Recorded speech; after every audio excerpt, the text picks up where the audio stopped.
Today was extremely hot, so I was thinking why not to talk about the climate change. So I was thinking about the question, how much are we really depending on fossil fuels? If you see that there's Russia just went full-blown war against Ukraine, and people are dying by thousands. Apparently, Russian production of oil is going up since pandemic times. So now it's at all times high. Russian ruble at all times high, 7 years high. So somebody is buying Russian oil, and we didn't stop doing what we've been doing, we didn't stop traveling, didn't stop using pumping the gas. So here's the clue. We all depend on oil, we all depend on fossil fuels. And we so badly depend on fossil fuels that we don't care, or we cannot care, or wherever your excuse will be. But even right now, people are dying by thousands. We're still buying the oil which produces the war or fuels the war. This video is not about judgment call. This video will be or is about global warming and climate change. I just want to just bring your attention that there are conversation, screams, talks, political pitches about reducing fossil fuels, and there is a reality that during the devastating COVID-19 times, we reduced our consumption only by 10%. When we need to reduce during the war with Ukraine, like Russia against Ukraine, we need to help Ukraine or just simply stop the war. And by the numbers, we look at the numbers, there is no change. So we talk about helping Ukraine, but we are not. Thus, it's all conversations and reality is different. So let's find out the reality, what is going on. This is number one. Number two, let's say you want to ask, not me, not your friend, but somebody who knows about the climate change. Who would you think a right person to ask about the climate change?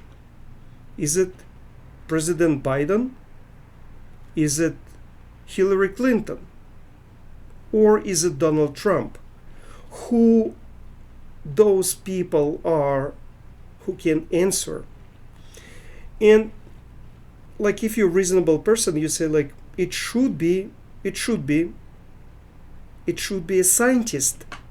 And not just a simple scientist. It should be a great scientist who's done work on the climate change, who wrote the books, who is in the core of this process. So, of education or knowing what is going on process on the climate change. So let's hear what is the top guy tells us about the climate change when he asked on a top television program, cable program, Bill Maher show. And the name of the top scientist from Penn State University is Michael Mann. So I noticed that the Republicans did not mention global warming once in the debate last night.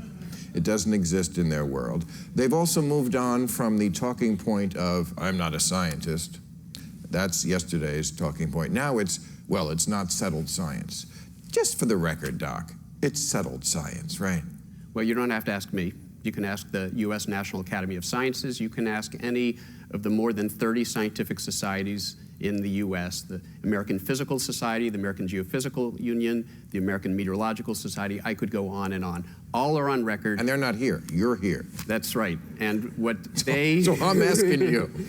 It is super, super settled science, right? Yeah, I mean, absolutely. Okay. The National Academy of Sciences was founded, people forget this, by a Republican president, Abraham Lincoln, and they've said, look, climate change is real, it's caused by human activity, it's already a problem, it's going to be a much worse problem if we don't do something, there's still time. Hello, my name is Alexander Kupeshmet and I'm a bachelor degree in physics, and I'm not a stranger to scientific research and work.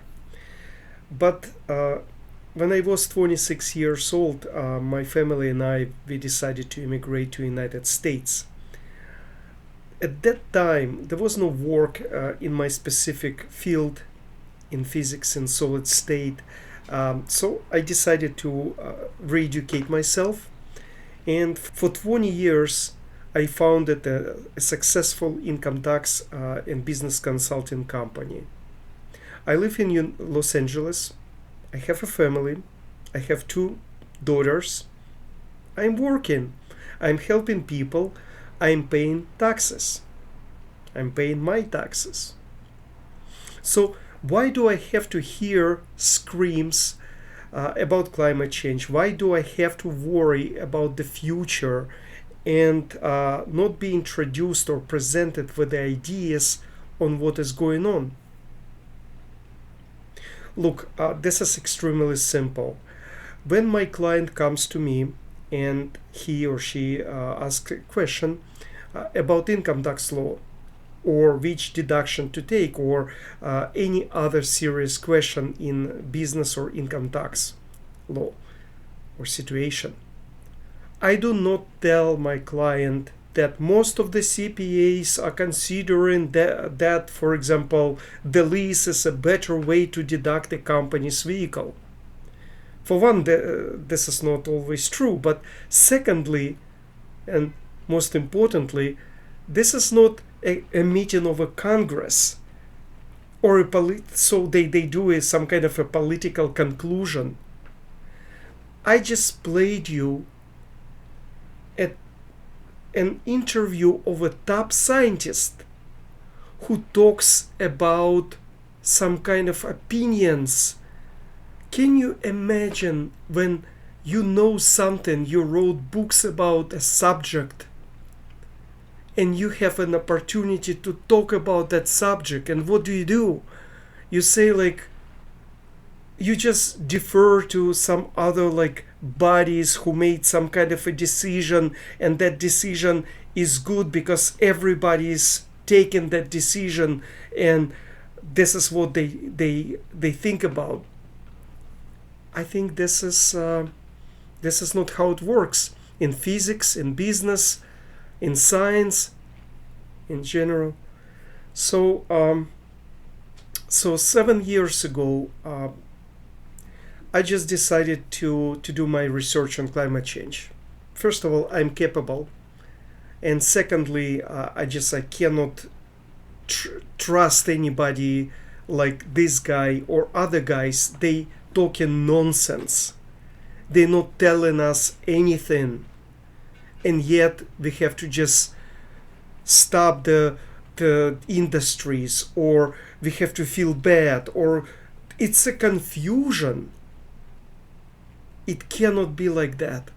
We have to have a simple answer, or we have to have some kind of a plan by the government, by the people we trust. I don't have to do this research. I do my business. I help my clients. This is what I do. So why can't the scientists do their work? Why the politicians cannot ask the scientists on simple or maybe complicated but somehow explanation, so when we are ready to do something, we know exactly what is going on. So for 5 years I did my research. I started 7 years ago, but cumulatively it took me 5 years to understand. And now I'm ready to share my research with you. Financial analyst from Bank of America recently came up with an estimate of $150 trillion as a price tag to fight climate change. Again, per mainstream scientists, we must achieve net zero of human emissions before 2050 to keep global temperature to rise not more than 3 degrees of Celsius by the end of the 21st century. So, per my research, I agree with the mainstream scientists on the temperature. but you see, that why I agree that this is a crisis, it's catastrophe. We will go in 3 degrees Celsius above the pre-industrial level. Because 3 degrees of pre-industrial level, the temperature, the Earth didn't experience this temperature almost 10 millions back in history. So that's why it's a very devastating fact that temperature will rise. The climate will completely be changed. All that like species and other like environment will be changed completely back to 10 millions ago. And humans weren't exist even like a million years ago. But the point is this: if the temperature will rise above the 3 degrees above the pre-industrial level, it's catastrophe. It's extremely dangerous. It's a crisis. So that's why that when we talk about research from Bank of America, they say, listen, we need like $150 trillion for 30 years, and we need like to fight this money. We need to important to fight the climate change. Okay, so let's think about this. Let's think that up to 2050, it's like somehow it's 30 years. And we need like about $5 trillion per year. So we will just kind of gradually fight every year the climate change by the world, by all countries, putting about $5 trillion. Question: which country will put about maybe $1 trillion, maybe $500 billion? I don't know this country. But let's say for somehow that United States of America will chip in $3 trillion out of those $5 trillion. Think about that. $3 trillion a year in 10 years will be $30 trillion. Look, our budget, our national debt is all in 2022 is more than $30 trillion. We are paying about $500 to $600 billion a year interest on that debt. Now imagine that in 10 years we have to double our debt, because if we fight in climate change, we have to put like $3 trillion a year, and then forget about other, like, because we always been in budget deficit, we always put in money for war, for other things. Forget about all of this. Let's say we will just put only 3 trillion a year, which in 10 years will be 30 trillions. In 20 years, it will be 60 trillions. And in 30 years after we'll defeat the global warming, it will be $90 trillion of national debt. Because of my financial background, I mean, if it needs to be, it's my professional opinion, it's not sustainable. We cannot even sustain 5 years of this global warming fight. So what can I say? So point is that fighting climate change, it's extremely expensive, and we have to be very sure that if we fight climate change, we will we will put the devastation on current on our lives, because we have to paying national debt will it equals that we have to pay income taxes double or triple times as we pay right now, because somebody has to pay the national debt. And how the United States pays down the national debt? By collecting the taxes.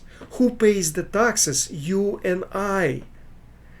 So imagine yourself screaming and fighting or thinking about global warming and fighting global warming, climate change, and paying 2 times of today's of your income tax. Potentially you say, no, I will not pay, the rich and powerful will pay, and then evil corporation will pay. There will be no corporations which can pay double of what they pay now, and rich and powerful who will pay double of what they pay now. If they pay 35% now, which is like, forget about California at 12-13%, about 45, let's say 50%, and they will pay maybe at least extra 30%, forget about even double, because they would just work for paying taxes. It doesn't make any sense. So my question right now, are we on the right track? Are we going in the right direction? From one side, it's not financially feasible to fight climate change. But from the other side, are we actually achieve anything if we just stop industry? And think about that. I just, at the beginning of this video, I showed you we depend on fossil fuels. We depend on oil. There is no, you can think about that you can just go and buy Tesla and its electric car, but it's not. It just, you have to produce this electric car. You have to produce the electricity. You have to produce the tires. You have to produce the oil for the motor for the Tesla car. You have to produce all the parts. It's all about fossil fuels. It will take so much time to transfer to green energy. We have to do it, but it will take time. Today the question, are we on the right direction, and what the mainstream media and mainstream, not just media, but scientists and scientists who tell the governments what to do, and the governments acting on this. Look, Biden is ready to put the money to work like in trillions. Donald Trump said like there is no climate change.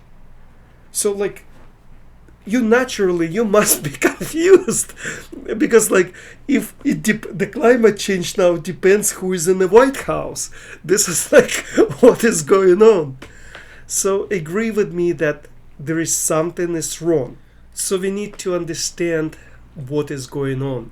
And watching this video, you will be in the driving seat of understanding and being a part of the conversation, because I will share with you my research, and I will show you what is going on and what directions we have to take.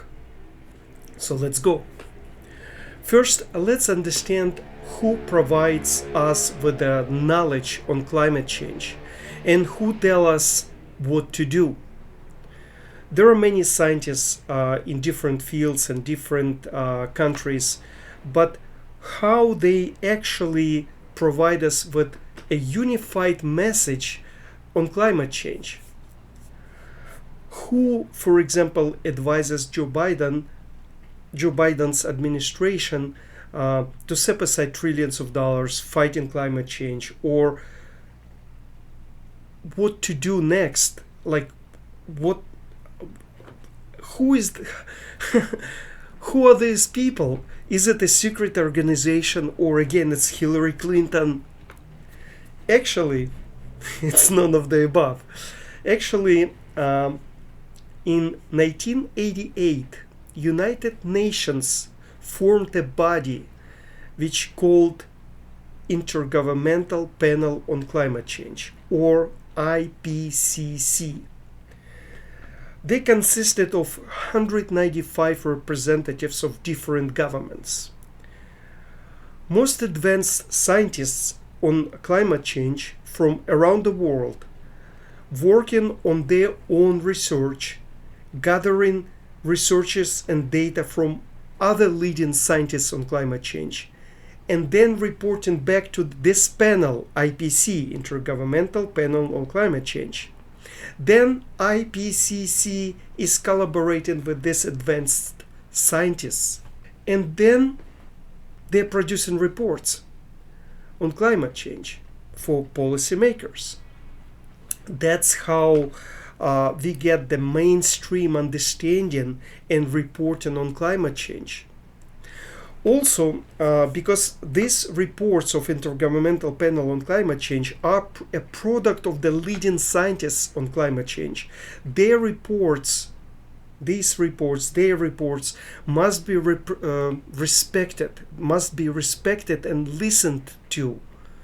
That's how the progressive governments in the world, they actually doing that. They listen to these reports, including our President Joe Biden. Another extreme point, most of the scientists on the climate change or related fields around the world unconditionally rely on this report, on this organization. They unconditionally support IPCC conclusions. They don't question them. So it creates, from one side, a huge respect to IPCC, Intergovernmental Panel on Climate Change. And from the other side, it creates some kind of mainstream ideology. So if you say something different, you're not part of the team. You're saying something wrong. Most likely, because you cannot contradict the mainstream, the bunch of top-level scientists. Okay, so that's important. So that's actually how it gets more interesting. Before August 2021, IPCC didn't actually have any coherent direction on what needs to be done and what exactly is the driver for climate change. They were signaling that it's a human impact, that blah blah blah, but in August, only in August 2021, in their reporting, IPCC comes out with the most significant conclusion of this organization. They concluded that the climate change is 100% human-driven event. 100% humans are guilty in climate change. This is extremely important. In the same report, IPCC provides guidance to the governments of the world what they need to do. And this is exactly what Bank of America analysts talking about, to get to net zero by the 2050, by the year 2050. Because if we don't get like in net zero of human emissions, because it's all about humans, right? Of human emissions by 2050, at the end of the century, the temperature will rise above 3 degrees, above the pre-industrial level in Celsius. So this is the problem. This determination of IPCC that humans 100% are guilty in climate change, in my opinion, humble opinion, is a complete joke. Just think about what I just said. The top scientists on the world created in August 21 a report. Their professors, PhDs, different type level of science people, and they created a joke report. How it is possible? How is it possible I'm sitting in this office and can determine that? Forget about who I am. I will just prove it to you. Not by talking, but by the laws of physics, by the charts, by the simple logic, looking at the charts and the behavior of the temperature and different gases. Then if I prove it to you that humans didn't start the climate change, and we are fighting the humans who started kind of climate change, but they didn't start it, and we are doing something to something that has nothing to do with something. This is crazy. That's why I'm saying like this IPCC report of 2021, which determined that humans 100% are guilty in climate change, it's a complete joke. So wait, there will be a link for my 2.5 hours video below, explaining everything in details what I will be talking about in this video. So climate change on Earth is always changing. It's always changing. Thus we don't push the panic button till we really understand several things. Other climate change other changes in climate is very unusual, or what is going on. We need to determine how bad the climate change is compared to the history.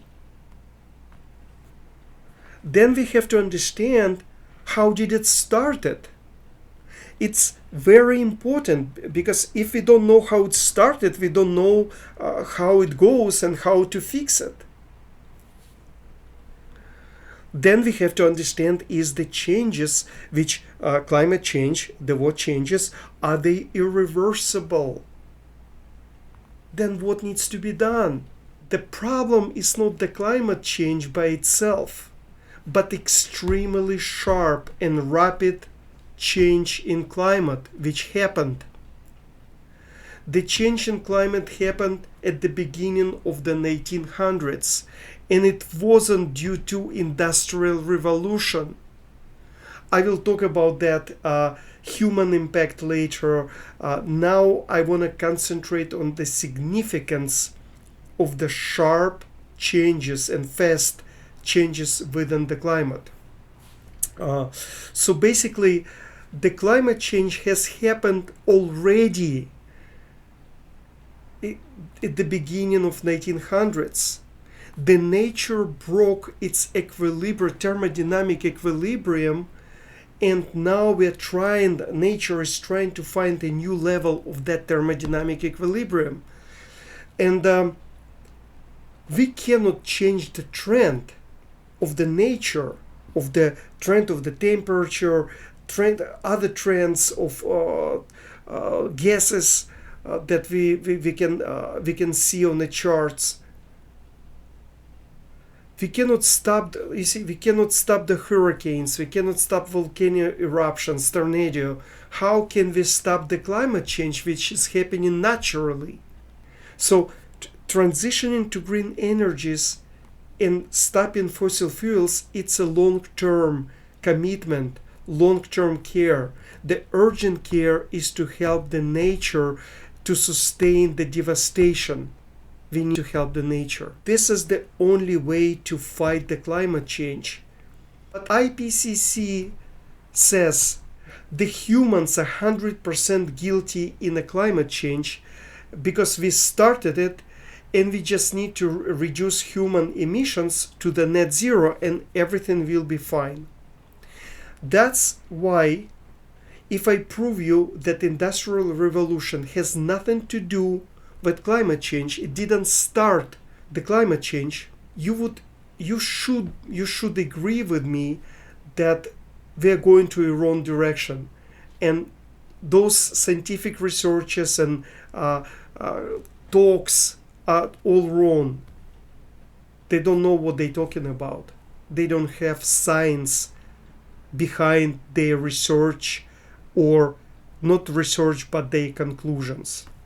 So let me start with the proof number one why IPCC and mainstream scientists are wrong.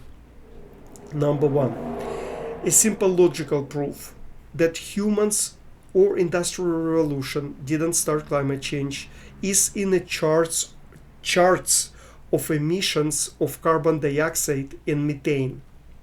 If we look at the history of carbon dioxide and methane emissions during past 1,000 years, look at the screen, we can see that they are in sync with each other. Humans cannot orchestrate a proportional rate of emissions to the atmosphere by methane and carbon dioxide at the same time. That's ridiculous if it can be.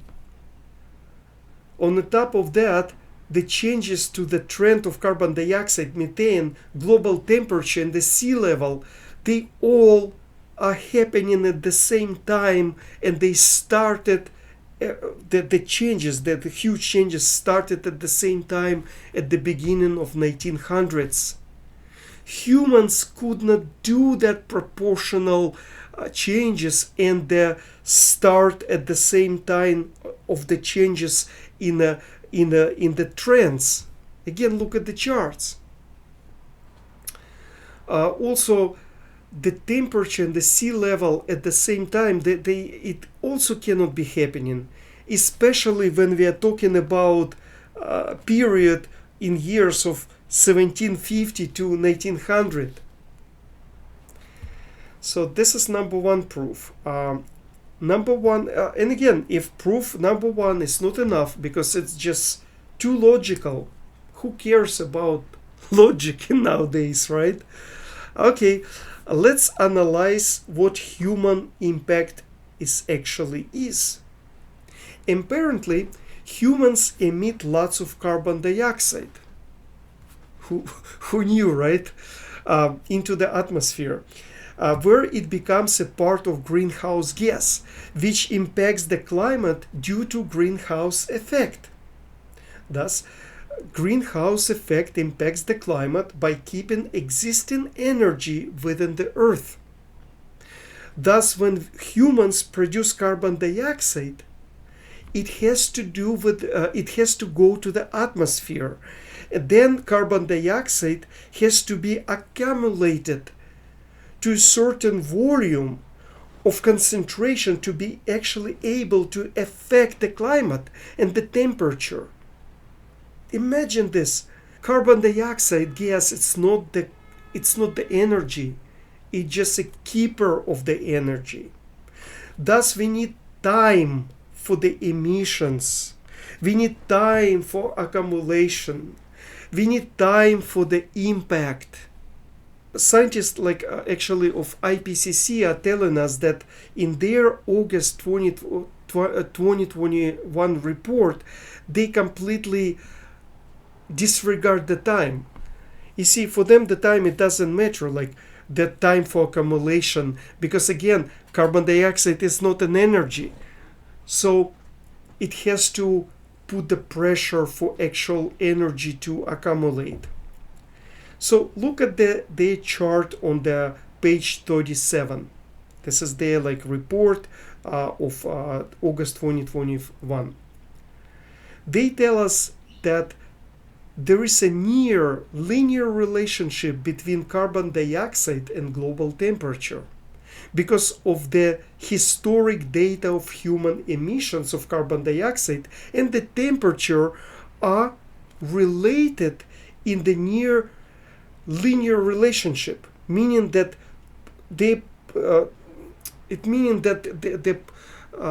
there is a definite connection between human emissions and the temperature. That's this graphic, the chart means. But IPCC scientists fudged their chart. How? By shrinking the time. If you look below the chart, the chart looks like as near linear relationship between human emission and global surface temperature, because of they shrink at some point like this, some point like this, some point 50 years like this. That's why if you account for the time, otherwise the chart would be properly extended within the time and stuff like that, you can see that there is no linear relationship. So how is it possible that the temperature rose from 1900s, beginning of 1900s to 1940, if there was not enough human emissions in the atmosphere? So there is not enough time for wherever humans emitted to affect the climate. Or is it? Do you know that water vapor gas is a greenhouse gas and it contributes to the greenhouse effect as 60%, where carbon dioxide only 26%? Do you know how many times IPCC scientists talked about water vapor in their last report on climate change as of August 2021? I will give you a hint. Oceans cover 71% of the surface of our planet. Oceans are water. Water produces water vapor. Water vapor is a greenhouse gas. Greenhouse gas, which contributes, water vapor contributes 60% toward the greenhouse effect, versus carbon dioxide 21% only, 26% only. Then there are 25,000 parts per million of water vapor in the atmosphere versus only 417 parts per million of carbon dioxide. 25,000, 417. So in your opinion, how many times we should be talking about water vapor, because it's a significant impact to climate, right? The scientists of IPCC mentioned 0 times water vapor. 0 times. The most dominant force in a greenhouse effect, which we are worrying about, because we are not, we are not worrying the climate change because simply we are producing fossil fuels. We are worrying because this fossil fuels produces greenhouse gas, which is carbon dioxide. Carbon dioxide creates the greenhouse effect. But there's a nature that produces greenhouse effect too, as water vapor, and it's a 60% against 26% of carbon dioxide. And we are not talking about water vapor.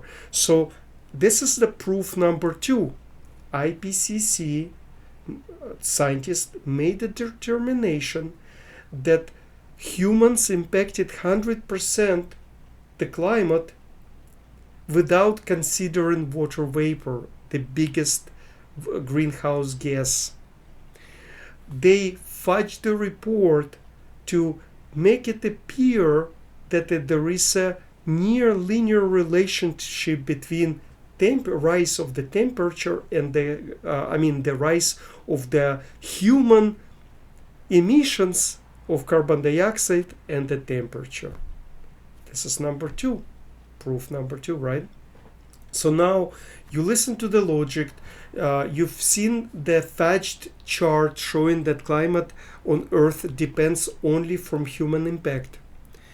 Because who cares about impact from the nature, right?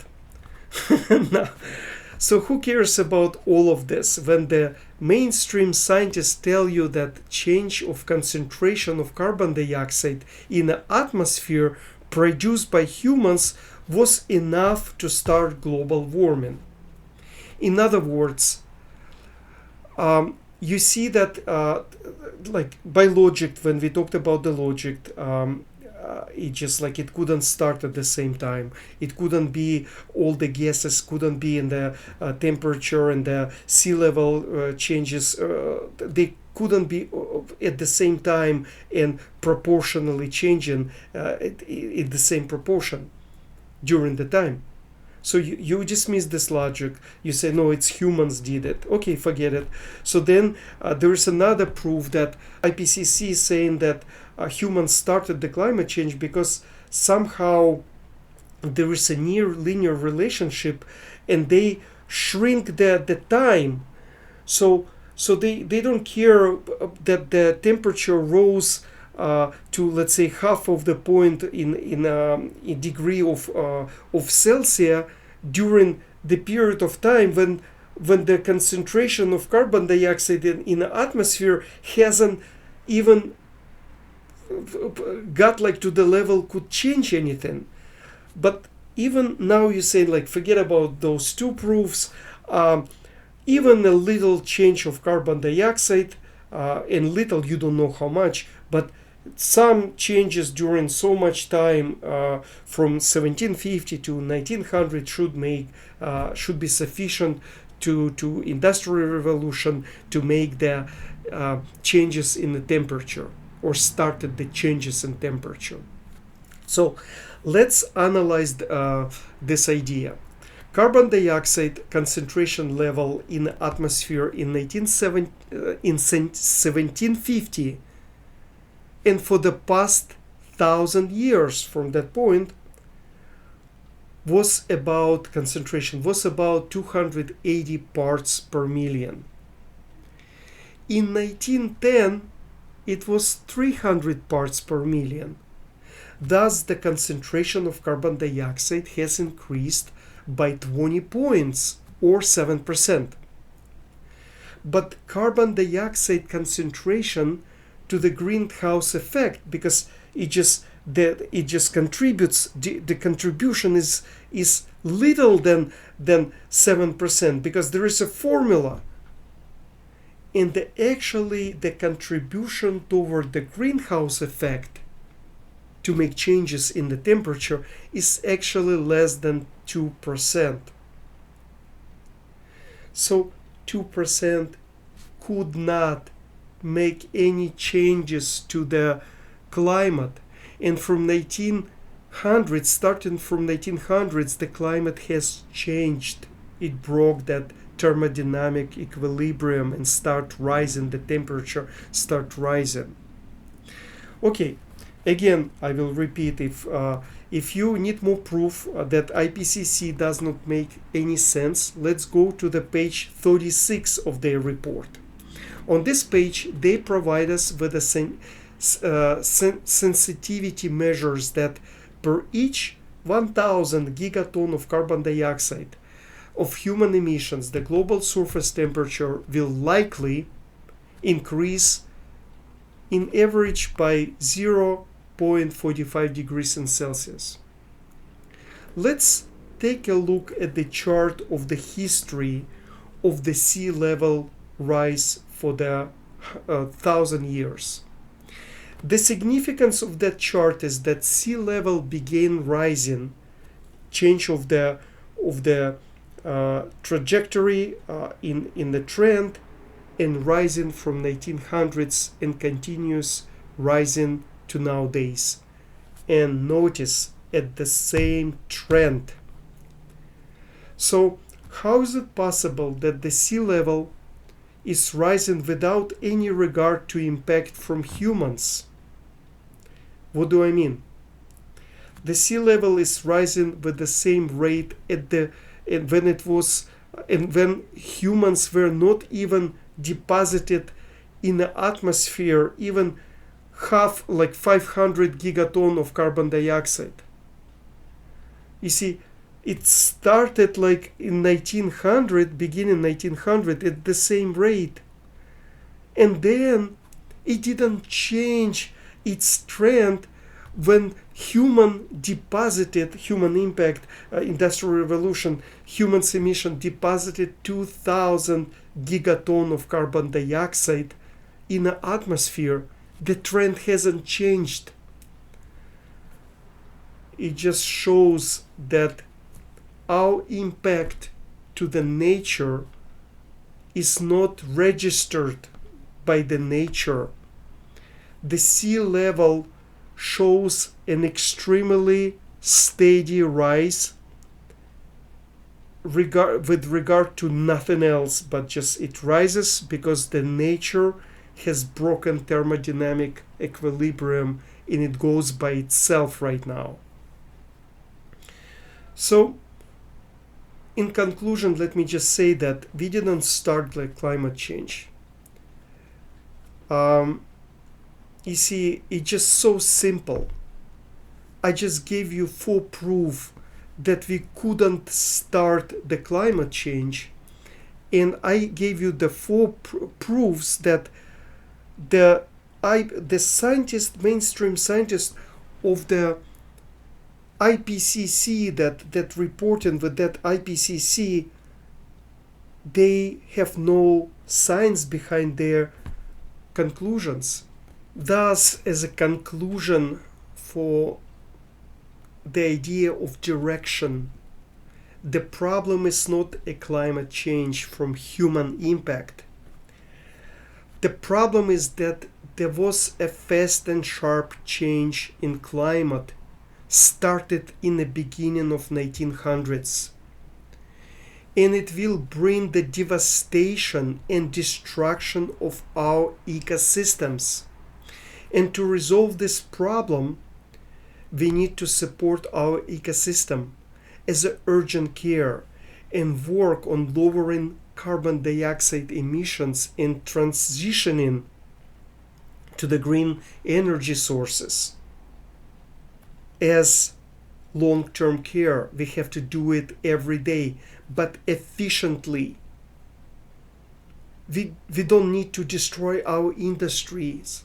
Watch my full video, 2.5 hours, which attached, the link is under this video, and also I will put like my climate change plan, explaining what direction should we take, explaining our position as humans toward the nature. So it's so much involved. It's not a simple solution. That's why just this is waste of time and resources when you say that we will just have to forge fossil fuels. We cannot do it. We are so dependent on fossil fuels, so we have to efficiently transition ourselves to a new source of energy and help the nature. Thank you so much. Appreciate it for watching this video. Share this video, and if you or somebody else questioning my ideas, you can send it to the scientist and ask them like to comment. I appreciate the comments from IPCC guys and or any other scientists. But this is the only what we can do. Thank you so much again. Take care.